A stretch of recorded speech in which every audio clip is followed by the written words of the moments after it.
नमस्कार, स्वागत है आपका सिटी हलचल में। मैं हूं शिवानी और आप देख रहे हैं सिटी हलचल यानी खबर जरा हटकर। आइए नजर डालते हैं अब तक की हेडलाइंस पर। सीबीआई ने बैंक ऑफ इंडिया के लॉ मैनेजर के गुलमोहर सोसाइटी स्थित आवास पर मारा छापा। सीडीए में भी छापेमारी की कार्रवाई 24 घंटे से ज्यादा चली, एक कर्मचारी को पकड़ा। अलविदा जुम्मा और ईद को लेकर पुलिस ने निकाला फुट मार्च। कप्तान बोले माहौल खराब करने वालों पर होगी सख्त कार्रवाई। योगी सरकार के 8 साल पूरे होने पर चौधरी चरण सिंह यूनिवर्सिटी में समारोह का हुआ समापन। ऊर्जा राज्य मंत्री डॉक्टर सोमेंद्र तोमर और बीजेपी महानगर अध्यक्ष ने बांटे चेक और बताई योगी सरकार की उपलब्धियां। बीजेपी महानगर अध्यक्ष ने कहा, बीजेपी करती है सेवा भाव की तरह काम। सौरभ के हत्यारों को सरकार ने मुहैया कराई सरकारी वकीलों की टीम। कातिलों का केस लड़ेगी रेखा जैन, पूछताछ के लिए जल्द जाएगी जेल। जिला विधिक सेवा प्राधिकरण के सचिव उदयवीर सिंह ने दी जानकारी। और ईद की नमाज के लिए 7:45 का समय मुकर्रर। शहर काजी की अपील, घर के पास की मस्जिदों में अता करें नमाज। और अब खबरें विस्तार से। अलविदा जुम्मे और ईद की नमाज को लेकर पुलिस ने सुरक्षा का खाका तैयार कर लिया है, जिसको लेकर मेरठ के संवेदनशील और अति संवेदनशील इलाकों में पुलिस ने फुट मार्च निकाला। हापुड़ अड्डे से शुरू हुआ फ्लैग मार्च गोला कुआ, भूमिया का पुल, निसारी रोड से अंजुम पैलेस तक पहुंचा, जिसमें एसएसपी डॉक्टर विपिन ताड़ा, SP city Ayush Vikram Singh, CO कोतवाली आशुतोष कुमार और एएसपी ब्रह्मपुरी अंतरिक्ष जैन समेत कई थानों की पुलिस फोर्स शामिल रही। इस दौरान शांतिपूर्ण तरीके से त्योहार मनाने का संदेश दिया गया और सड़क पर अतिक्रमण किए बैठे दुकानदारों को भी एसएसपी ने हटाने के निर्देश दिए। सिटी हलचल से खास बातचीत में एसएसपी डॉक्टर विपिन ताड़ा ने कहा कि अलविदा जुम्मा और ईद की नमाज को लेकर पीएससी और आरएएफ की कई कंपनियां तैनात की गई हैं। साथ ही सोशल मीडिया पर भी नजर रखी जा रही है। भ्रामक पोस्ट अपलोड करने वाले किसी भी शख्स से सख्ती से निपटा जाएगा। इसके अलावा ड्रोन से भी निगरानी की जा रही है।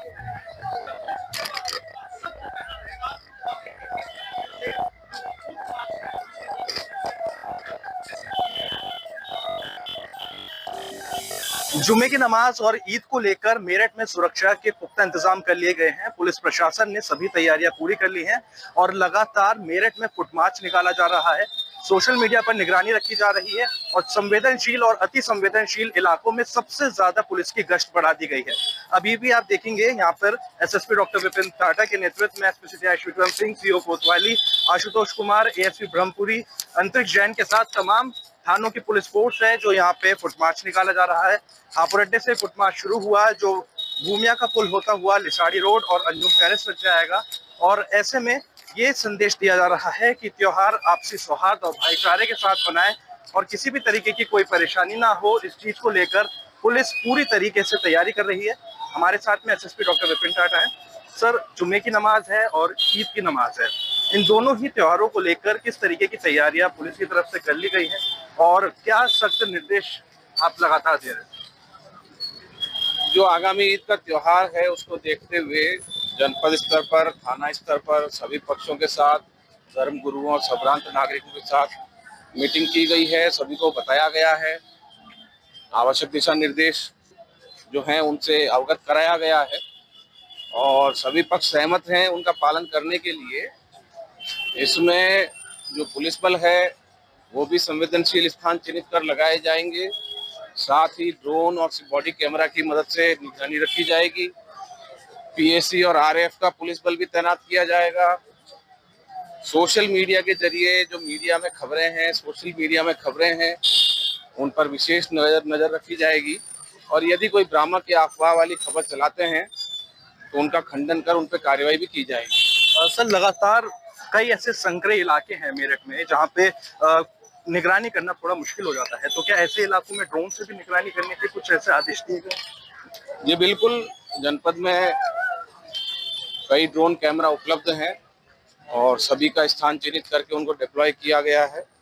इसका प्लान तैयार है और इसमें जगह जगह पर पुलिस कर्मियों के साथ बॉडी कैमरा भी लगाया जाएगा ताकि भ्रमण पर जो भी हो रहा है उसको रिकॉर्ड किया जा सके। साथ ही गलियों और चौराहों पर जो सीसीटीवी कैमरा है उनका भी सहयोग लिया जाएगा। और इसके अलावा पीस मीटिंग भी की जा रही है, पीस कमेटी की मीटिंग? जी बिल्कुल, पीस कमेटी की मीटिंग सभी स्तर पर की गई है पुलिस और प्रशासनिक अधिकारियों द्वारा और निरंतर सबसे संवाद बनाकर एक आपसी सहमति से नियमों का पालन कराया जाएगा और इस त्योहार को शांति से, सकुशलता से सौहार्दपूर्ण वातावरण में संपन्न कराया जाएगा। सर, चूंकि सिटी हलचल के दर्शक मेरठ में सबसे ज्यादा हैं, तो ऐसे में सिटी हलचल के माध्यम से क्या अपील आप करना चाहेंगे लोगों से? सभी दर्शकों को मेरी तरफ से आने वाले त्योहार की बहुत बहुत शुभकामनाएं। मेरा सभी से निवेदन है, नियमों का पालन करें और इस त्योहार को हर्षोल्लास से, आपसी सौहार्द से मनाएं। बहुत शुक्रिया सर। तो हमारे साथ में एसएसपी डॉक्टर विपिन टाडा थे और देखिए तमाम जो पुलिस फोर्स है वो यहाँ पे जो है फुट मार्च निकाला जा रहा है और यही एक संदेश दिया गया है कि जो जुम्मे की नमाज और ईद की नमाज है उसको पूरी कुशलता के साथ अदा की जाए, भाईचारे का एक संदेश दिया जाए और किसी भी तरीके की अगर कोई माहौल बिगाड़ने की कोशिश करता है तो पुलिस उसके खिलाफ सख्त कार्रवाई करेगी।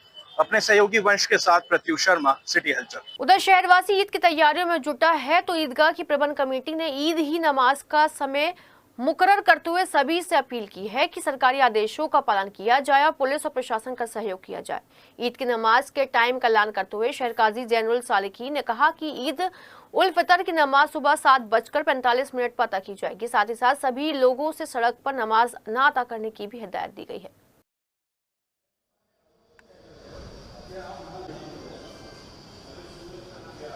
सीबीआई ने पिछले 24 घंटे में सीडीए ऑफिस में जो डेरा डाल रखा है उसकी पुष्टि तो नहीं है, लेकिन सूत्रों से पता चला है कि किसी ठेकेदार की शिकायत पर वित्तीय वर्ष के अंत में छापेमारी की घटना से पूरे सीडीए ऑफिस में हड़कंप मचा हुआ है। पूरे दिन सीडीए ऑफिस के गेट बंद रहे। इस दौरान किसी को भी आने जाने नहीं दिया गया। सीबीआई ने सीडीए के फंड, आर्मी और पेंशन ऑफिस पहुंचकर कई महत्वपूर्ण जानकारियां जुटाई। लोकल पुलिस को भी इस मामले में कोई जानकारी नहीं दी गई। अरसे से सीडीए में काम करने वाले एक ठेकेदार की शिकायत पर यह छापेमारी हुई है। सीबीआई देहरादून से आई टीम की मदद से सीबीआई गाजियाबाद ने इस छापेमारी को अंजाम दिया है। फिलहाल सूत्रों के अनुसार एक ही कर्मचारी से गहनता से पूछताछ हो रही है। उधर सीबीआई ने बैंक ऑफ इंडिया के लॉ मैनेजर और चीफ मैनेजर दिनेश सिंह के आवास पर भी छापेमारी की है। सूत्रों की माने तो एक शिकायतकर्ता की शिकायत के आधार पर नीलामी प्रक्रिया में अनुचित लाभ लेने और न्यायिक प्रक्रिया को प्रभावित करने के आरोप लगे हैं। शिकायत सितंबर 2024 में की गई थी। हाईकोर्ट के आदेश के बाद बैंक की मनमानी के चलते यह कार्रवाई होने की बात सामने आ रही है। फिलहाल इसमें अभी कोई आधिकारिक पुष्टि नहीं हुई है। प्रदेश सरकार की सेवा सुरक्षा व सुशासन की नीति के 8 वर्ष पूर्ण होने के अवसर पर चौधरी चरण सिंह विश्वविद्यालय स्थित नेताजी सुभाष चंद्र बोस प्रेक्षागृह में राज्य मंत्री ऊर्जा द्वारा त्रिदिवसीय मेले का प्रतिभाग किया गया। त्रिदिवसीय मेले में राज्य मंत्री ऊर्जा ने प्रदर्शनी का अवलोकन किया। प्रदेश सरकार की सेवा सुरक्षा व सुशासन की नीति के 8 वर्ष पूरे होने के अवसर पर आयोजित मेले में महाकुंभ पर बनी डॉक्यूमेंट्री भी दिखाई गई। राज्य मंत्री सोमेन तोमर ने कहा कि प्रधानमंत्री व मुख्यमंत्री के नेतृत्व में उत्तर प्रदेश निरंतर आगे बढ़ रहा है। वहीं मेरठ का खेल का सम्मान अंतर्राष्ट्रीय स्तर पर लगातार ख्याति प्राप्त कर रहा है। त्रिदिवसीय मेले में विभिन्न योजनाओं के अंतर्गत लाभार्थियों लाभान्वित किया गया। त्रिदिवसीय मेले के दूसरे सत्र में राज्य मंत्री जल शक्ति विभाग ने मेले में प्रतिभाग किया। जिलाधिकारी ने राज्य मंत्री जल शक्ति का बुके शॉल और मेरठ महिला समूह द्वारा निर्मित गिफ्ट देकर स्वागत किया।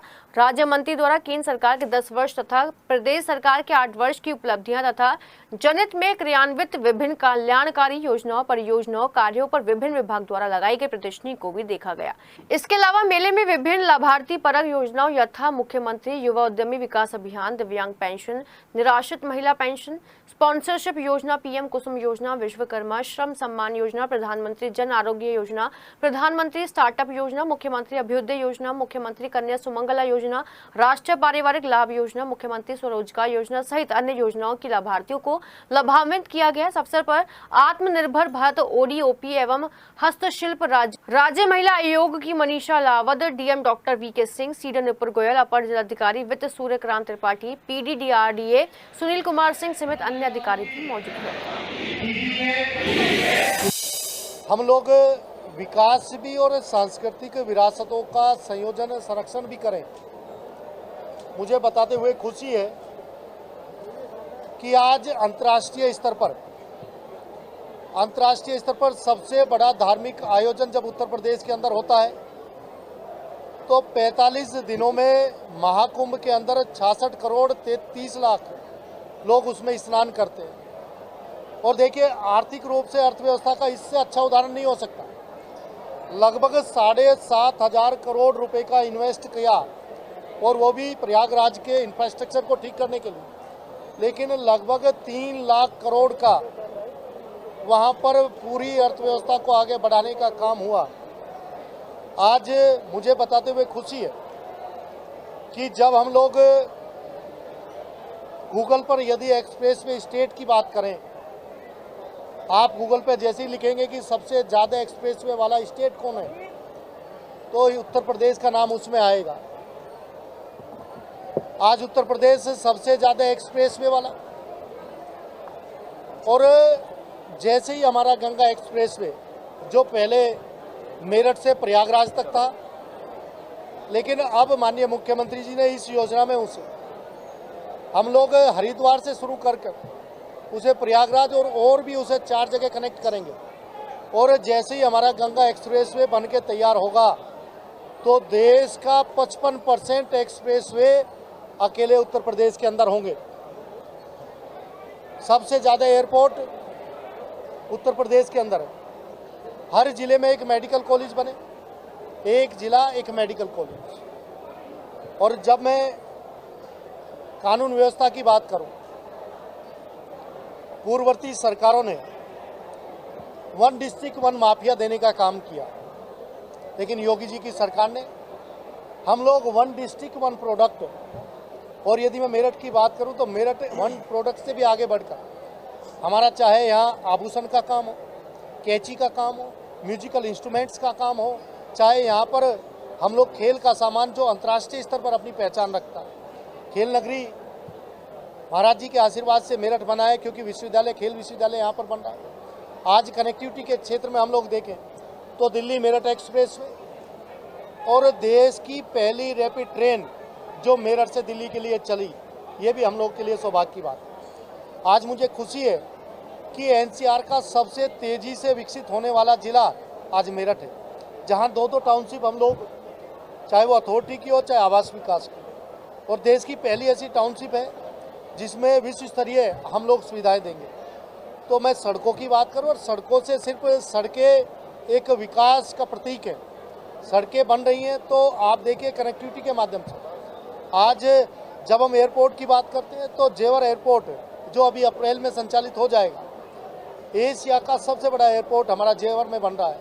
फिल्म सिटी हमारी नोएडा के अंदर बन रही है। आज उत्तर प्रदेश की, क्योंकि हम लोग अंत्योदय से सर्वोदय, अंतिम व्यक्ति के अंतिम पंक्ति में खड़े हुए व्यक्ति को भी सरकार प्राथमिकता पर रखकर उन्हें योजनाएं दे रही है। लगभग 15 करोड़ लोग ऐसे जिन्हें खाद्यान्न निःशुल्क हमारी सरकार दे रही है। 6 करोड़ लोगों को हम लोग गरीबी रेखा से ऊपर लेकर आए। आज मैं शिक्षा की बात करूं तो शिक्षा के क्षेत्र में प्राइमरी एजुकेशन में हम लोग मिशन कायाकल्प लेकर आए, तो माध्यमिक शिक्षा में अभी अलंकार योजना हम लोग लेकर आ रहे हैं। आज कनेक्टिविटी के क्षेत्र में हम मेरठ की बात करें तो अभी इनरिंग रोड पर काम हम लोग शुरू कर रहे हैं। एक रास्ता हम लोगों ने सब्स्टिट्यूट, अभी कह सकता हूं कि विकल्प के तौर पर हमारा जो प्रतापपुर से सीधे गगोल होते हुए सीधे हम लोगों ने हापुड़ रोड पर निकाला है। 5th फेज हमारा कंप्लीट होने वाला, दिसंबर तक तैयार हो जाएगा। आज मेरठ जो पूर्ववर्ती सरकारों ने एक क्राइम कैपिटल बनाया था, आज मेरठ के अंदर चाहे वो हमारे धार्मिक स्थान हो, चाहे माँ नौचंदी का मंदिर हो, चाहे वो माँ मनसा देवी का मंदिर हो, चाहे गगोल तीर्थ हो, ऐसी सभी सांस्कृतिक धरोहरों को भी जीर्णोद्धार सौंदर्यीकरण करने का काम हो। जब मैं बिजली की बात करूं तो 2017 से पहले 8 दिन बिजली दिन में आती थी, 8 दिन रात में आती थी।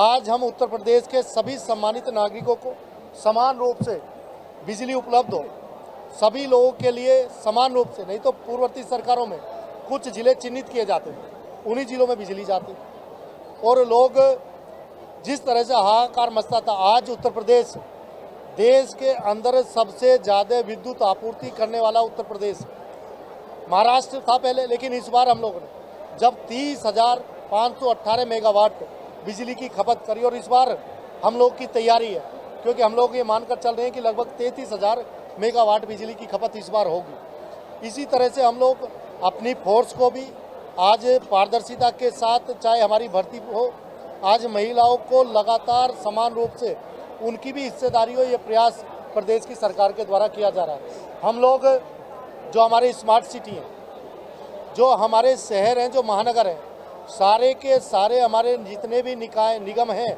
उन सभी को प्रयागराज की तर्ज पर, जिनमें मेरठ भी आता है, प्रयागराज की तर्ज पे हम लोग इनको विकसित करने के लिए सरकार योजना बनाकर लेकर आई है। ईद की नमाज को लेकर भी पुलिस सख्त है। सड़कों पर नमाज पढ़ने को लेकर एसपी सिटी आयुष विक्रम सिंह ने साफ कर दिया कि सड़कों पर नमाज अता नहीं की जाएगी। यदि कोई सड़क पर नमाज पढ़ता है उसके खिलाफ सख्त कानूनी कार्रवाई की जाएगी और जिस पर मुकदमा भी दर्ज होगा उसका पासपोर्ट और आईडी भी रद्द कर दी जाएगी। याद रहे, पिछले साल ईद पर सड़क पर नमाज पढ़ने वाले 200 लोगों के खिलाफ एफआईआर दर्ज हुई थी, जिसमें से पुलिस ने 80 लोगों को चिन्हित कर लिया, जबकि अन्य लोगों को भी चिन्हित किया जा रहा है।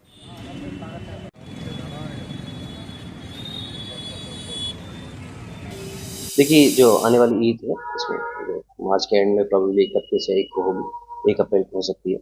इसमें हमने सभी इमामों से अपील की है, जो धर्म गुरु हैं इनकी सभी लोगों से अपील की गई है कि ज़्यादा से ज़्यादा लोग नमाज अपने जो आसपास की मस्जिदें हैं उसमें पढ़ें और अगर ईदगाह में भी आने समय से आ जाएं, ईदगाह में आ जाएं। किसी भी सूरत हाल में रोड पर नमाज नहीं पढ़ी जाएगी। एकदम स्ट्रिक्ट इंस्ट्रक्शंस दिए गए हैं इनको, इन्हें बता भी दिया गया है, इन्हें नोटिस भी जारी किया गया है। लास्ट ईयर भी कुछ लोगों ने ईद पर रोड पर नमाज पढ़ी थी, करीब 200 लोगों के खिलाफ इसमें मुकदमा पंजीकृत किया गया था। इसमें 80 से अधिक लोगों को चिन्हित कर लिया गया है, उनके खिलाफ कार्रवाई की गई है, बाकी लोगों को भी चिन्हित किया जा रहा है। इसमें इस बार भी अगर कोई बैठता है तो उसके खिलाफ बहुत ही सख्त कार्रवाई की जाएगी और लगातार अपील कर रहे हैं लोगों से कि हमें कार्रवाई करने का मौका ना दे। और कोई कार्रवाई इसमें बैठता है तो जैसे मैंने बताया उन लोगों को चिन्हित किया जाएगा। जो पिछली बार भी जो लोग बैठे उनको भी हम लोग चिन्हित कर रहे हैं और उनके खिलाफ विधिक संगत कार्रवाई की जाएगी। देखिए, क्रिमिनल अगर ये कोई केस उनके खिलाफ बनता है, किसी के खिलाफ भी होता है, तो यूजुअली होता है कि जो पासपोर्ट हो गया, लाइसेंसेज हो गए, वो रद्द किए जा सकते हैं। नए पासपोर्ट नहीं बनते जब तक वो क्लियरेंस नहीं हो जाए, एनओसी कोर्ट से ना मिल जाए। अगर ऐसा कोई भी उनका क्रिमिनल केस किसी के खिलाफ दर्ज होता है तो पासपोर्ट और जो लाइसेंसेज होते हैं वो नहीं दिए जाते जब तक कोर्ट से एनओसी ना मिले। अगर ये लोग कोर्ट से बरी हो जाएंगे तभी इनको पासपोर्ट या लाइसेंस मिलेगा। बिल्कुल, ड्रोन से, सीसीटीवी फुटेज से, कैमरे से, हमारे जो लोकल इंटेलिजेंस है, हमारे लोकल वॉलंटियर, सभी लोगों की मदद ली जा रही है। इस पे नजर रखने के लिए देखिए, जितने भी संवेदनशील क्षेत्र हैं हमारे, वहाँ सभी जगह हमने फोर्स डिप्लॉय किया गया। पीआरपी की गाड़ियाँ हमने रखी हैं, उसमें फैंटम्स लगाए हैं। लोकल हमने सादी वर्दी में भी हमने डिप्यूट किया है लोगों को। लोकल जैसे मैं बताया, हमारी जो इंटेलिजेंस यूनिट होती है वो अलर्ट मोड पे है। सीसीटीवी कैमरास हमने इंस्टॉल कराए हैं कई जगहों पे। ड्रोन से लगातार नजर रखी जा रही है। हमने सोशल मीडिया पर लगातार निगरानी रखी हुई है। कोई भी अगर माहौल खराब करने का प्रयास कर रहा है उसके खिलाफ सख्त से सख्त कार्रवाई की जा रही है। हमारा पूरा प्रयास है कि जो भी हमारी ईद आ रही है, जितने भी त्योहार आ रहे हैं, वो शांति से निकले। मेरठ में सौरभ हत्याकांड के आरोप में जेल में बंद साहिल और मुस्कान का केस रेखा जैन लड़ेगी। जेल से आए प्रार्थना पत्र के बाद जिला विधिक सेवा प्राधिकरण ने रेखा जैन को नामित किया है। Rekha Jain chief legal and defence counsel Meerut है। इसी के साथ ही रेखा जैन के साथ deputy chief legal and defence counsel Nasir Ahmad, assistant legal and defence counsel Amber Saharan और assistant legal and defence counsel Chandrika Kaushik Rekha Jain को असिस्ट करेंगे। ये जानकारी जिला विधिक सेवा प्राधिकरण से सचिव उदयवीर सिंह ने दी। उनका कहना है कि रेखा जैन जल्द जेल में जाकर साहिल और मुस्कान से बातचीत करेगी और सौरभ हत्याकांड के आरोप में जेल में बंद सौरभ और मुस्कान के बचाव में सबूत जुटाएगी। धारा 12 के तहत ये निःशुल्क अधिवक्ता देने की व्यवस्था है। हम मेरठ में 780 बंदियों को 1 साल में वकील उपलब्ध कराए गए हैं। सेवा प्राधिकरण के बाद जिला कारागार से निःशुल्क अधिवक्ता के लिए आया था 5 नंबर जिला कारागार से सौरभ हत्याकांड के मामले में जो आरोपी हैं उन दोनों की एप्लीकेशन निःशुल्क अधिवक्ता के लिए हमारे पास जिला कारागार के माध्यम से प्राप्त हुई और हमने जिला विधिक सेवा प्राधिकरण द्वारा श्रीमती रेखा जैन को नामित किया गया है।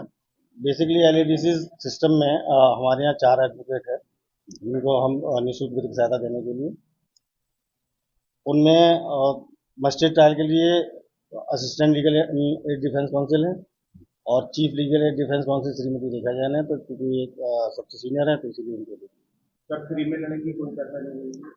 ये कोई पैसा नहीं लेंगे, इनको पैसा हम सरकार की ओर से नालसा स्कीम से दिया जाता है।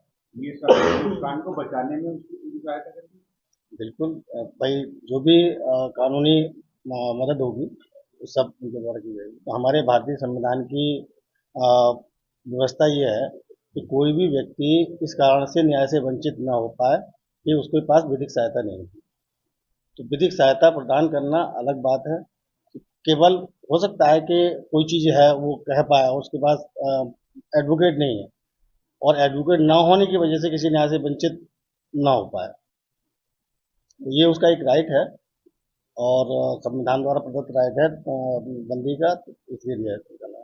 उत्तर प्रदेश सरकार के 8 वर्ष पूरे होने पर मवाना के एस इंटर कॉलेज में कार्यक्रम आयोजित किया गया। कार्यक्रम के मुख्य अतिथि प्रदेश सरकार में जल शक्ति राज्य मंत्री दिनेश खटीक ने सर्वप्रथम विभिन्न विभागों के सभी स्टॉल्स का निरीक्षण किया। इसके बाद मां सरस्वती के चित्र के सम्मुख दीप प्रज्वलित कर कार्यक्रम का शुभारंभ किया गया। इन 19 स्टॉलों में पशुपालन विभाग, गन्ना विकास परिषद, राष्ट्रीय ग्रामीण आजीविका मिशन, प्रधानमंत्री आवास योजना, कृषि विभाग, ग्राम विकास विभाग, महिला सशक्तिकरण विभाग, पंचायती राज विभाग, स्वास्थ्य विभाग, बाल विकास विभाग, जल जीवन मिशन, पीएम स्वनिधि योजना, मंडी समिति, समाज कल्याण विभाग, बेसिक शिक्षा विभाग, one nation one ration card, one विभाग, श्रम विभाग, फायर ब्रिगेड विभाग के स्टॉल लगाए गए। कार्यक्रम में राज्य मंत्री दिनेश खटीक ने कहा कि उत्तर प्रदेश को पहले बीमारू राज्य कहा जाता था, लेकिन 2014 में केंद्र सरकार बनने के बाद वर्ष 2017 में प्रदेश में योगी आदित्यनाथ जैसा कर्मयोगी प्रदेश को मिला। योगी आदित्यनाथ जी ने प्रदेश की कमान संभालते ही प्रदेश के विकास पर स्पेशल फोकस किया, जिसका नतीजा यह रहा कि आज पूरे प्रदेश को उत्तर प्रदेश नहीं उत्तर प्रदेश के नाम से जाना जाता है। राज्य मंत्री ने आगे कहा कि उनकी विधानसभा में 5 सड़कों के चौड़ीकरण किया जा रहा है। वर्ष 2017 से अब तक मेरी विधानसभा में लगभग 1400 करोड़ रुपए के विकास कार्य कर दिए गए हैं।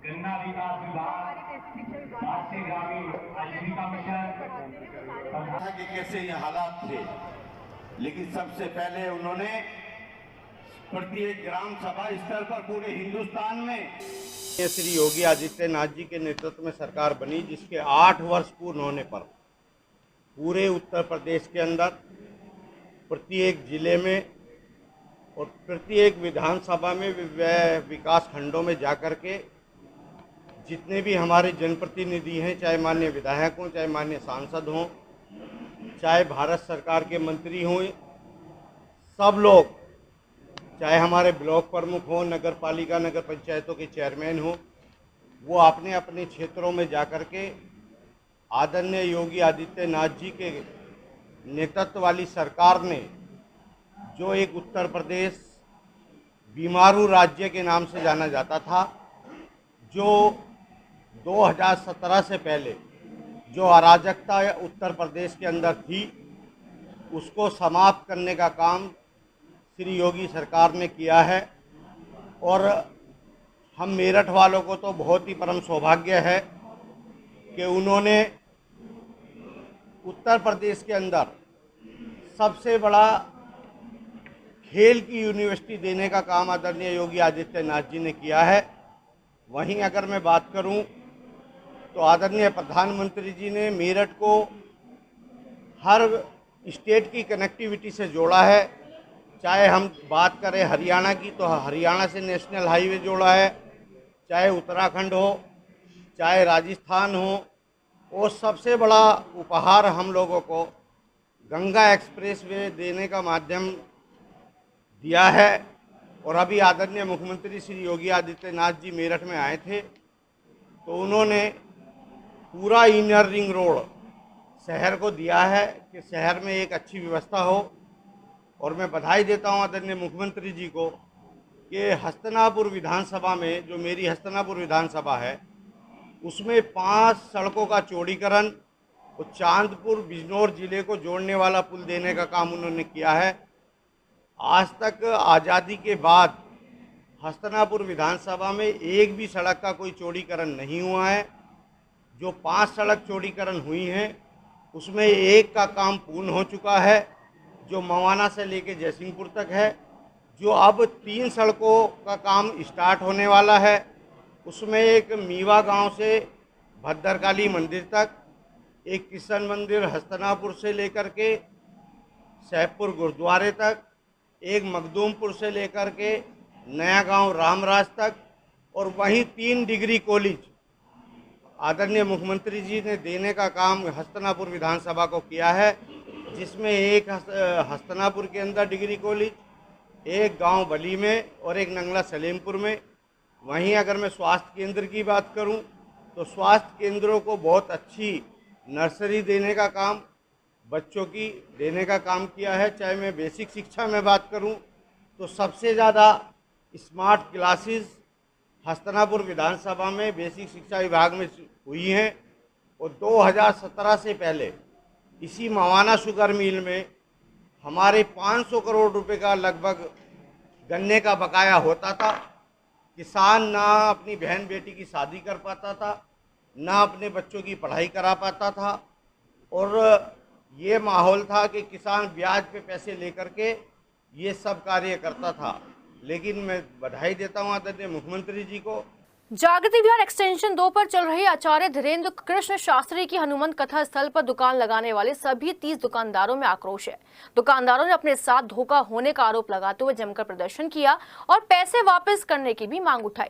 दुकानदारों का आरोप है कि जो बातें दुकान आवंटित करते समय बताई गई थी उनका पालन नहीं हुआ। साथ ही आरोप लगाया गया कि दुकानदारों समिति ने 5 से 10 लोगों के आने की बात कहकर 5 दिनों के लिए 51,000 से 60,000 रुपए लेकर दुकानें आवंटित कराई थी और कथा स्थल पर किसी भी भारी व्यक्ति को दुकान न लगाने की भी बात कही गई थी। लेकिन भारी व्यक्तियों द्वारा दुकानें लगाई जा रही हैं, जिससे उनकी दुकानदारी को भारी नुकसान हो रहा है। दुकानदारों का कहना है जितना पैसा उन्होंने आवंटन में दिया था उतनी भी कमाई होने के लिए मुश्किल हो रहा है, जिसको लेकर दुकानदारों में भारी आक्रोश है और दुकानदारों ने इस बात को लेकर जमकर प्रदर्शन कर कथा करा रही सनातन समिति को कटघरे में खड़ा कर दिया। पहले हमें बताया गया था कि 700 मीटर के दायरे के अंदर कोई भी बाहर का स्टॉल नहीं लगेगा। यहाँ पे सब जगह बाहर से आकर पानी बिक रहा है, सारी चीजें। जितने दुकानदार हैं जिन्होंने पर्ची कटवाई है उनकी सेल नहीं हो रही है। जब सेल नहीं हो रही है, कोई जो आपने कमिटमेंट किए वो आपने पूरे नहीं किए, तो आप समिति से हमारा आग्रह है आयोजकों से कि हमारे पैसे सबके वापस किए जाएं। यहाँ पे रोज भंडारे चल रहे हैं, खुले में भंडारे चल रहे हैं, तो हम सब भंडारा लगा देंगे, हमारे पैसे वापस कर दो। हमारी समस्या ये है, हम यहाँ पे अपना नुकसान करने नहीं आए। अगर फायदा भी नहीं हुआ हमारा उतना तो नुकसान तो ना हो। उधर हनुमंत कथा के तीसरे दिन श्रद्धालुओं का सैलाब हनुमंत कथा सुनने के लिए पहुंचा। सैकड़ों श्रद्धालुओं के पास था, लेकिन बावजूद इसके एंट्री नहीं मिली। सनातन समिति से जुड़े सभी लोग व्यवस्था बनाते हुए नजर आए और पुलिस ने भारी भीड़ देखते हुए पास धारकों को भी एंट्री नहीं दी। जो पत्रकार 1 बजे के बाद कवरेज करने पहुंचे थे उनको भी पुलिस ने मीडिया के बनाए गेट से एंट्री नहीं दी। वही 70, 80 साल के श्रद्धालु स्पेशल पास होते हुए भी निराश नजर आए। हर गेट पर जबरदस्त भीड़ थी, लेकिन मेले के पीछे की एंट्री पर भीड़ नहीं थी। श्रद्धालुओं ने LED पर ही कथा सुनी और अर्जी जिन लोगों की लगी उनको देखा। अतुल नामक भक्त की पहली अर्जी लगी थी।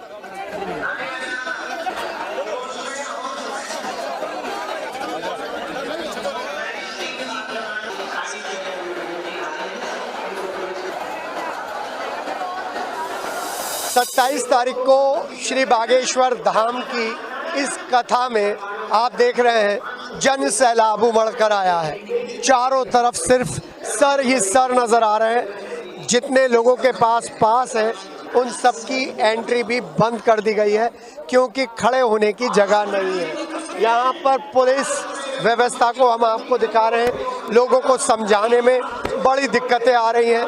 लोग यहाँ पर सिर्फ दर्शन करने आ रहे हैं। हम आपको थोड़ा सा आगे और दिखा दें कि किस तरीके से यहाँ पर भीड़ ही भीड़ है और सब लोग यहाँ पर आकर बड़ी बड़ी स्क्रीन्स के माध्यम से इस कथा को सुन रहे हैं। जी मेरे सहयोगी यहाँ पर जी पास है, आपके पास जी हाँ, ये देखिए ये सब लोग यहाँ पर पहुँचे हैं। 2 पास हैं सीताराम के, लेकिन सीताराम गेट से एंट्री नहीं मिली है। ये व्यवस्था इस वजह से है, ये सब लोग नहीं मिली एंट्री, और जब एंट्री नहीं मिली तो ये सब लोग यहाँ पर आए, क्योंकि लोग यहाँ पर देख रहे हैं कितनी भीड़ है। और इस भीड़ के बीच में पुलिस के सामने बड़ी चुनौती इस भीड़ को कंट्रोल करने की है, क्योंकि आज श्रद्धालुओं का एक सैलाब उमड़ कर आया है। ये एक तरफ का नज़ारा हम आपको दिखा रहे हैं। 27 तारीख को सनातन कथा आयोजन समिति की तरफ से जो हनुमंत भगवंत कथा हो रही है उसमें अर्जियों का दिन है। पहली अर्जी, दूसरी अर्जी, तीसरी अर्जी, या इस तरीके से अर्जियों का नाम लिया जा रहा है और लोगों को वहाँ पर बुलाया जा रहा है। यहाँ पर आप देख रहे हैं ये आस्था एक अलग ही स्टेज पर है। आस्था श्रद्धा और आस्था श्रद्धा के बीच में ये सब लोग आए। कहाँ से आए? प्रहलादनगर से। अर्जी लगाई थी? नहीं। अच्छा, कहाँ से आएंगे? मोरीपाड़े से। मोरीपाड़े से। अच्छा लग रहा है? बहुत अच्छा लग रहा है। बढ़िया, बहुत बढ़िया, बहुत बढ़िया। जी हाँ, यहाँ पर ये पूरी भीड़ बता रही है प्रवेश द्वार गेट नंबर 2 पर हर चीज़ पैक्ड है। इसी तरीके से आगे तक श्रद्धालुओं की भीड़ है और बागेश्वर धाम से आए श्री धीरेन्द्र कृष्ण शास्त्री जी यहाँ पर अर्जियों का नाम बोल रहे हैं और श्रद्धालु इनके सुर में सुर मिलाकर जय का उद्घोष कर रहे हैं। जी हाँ, अपना ध्यान रखिए क्योंकि भीड़ बहुत है। अपने सहयोगी संजय के साथ के सिटी हलचल। और संडे स्पेशल में देखिएगा ऊर्जा राज्य मंत्री सोमेंद्र तोमर से खास बातचीत। फिलहाल हमें दीजिए इजाजत, नमस्कार।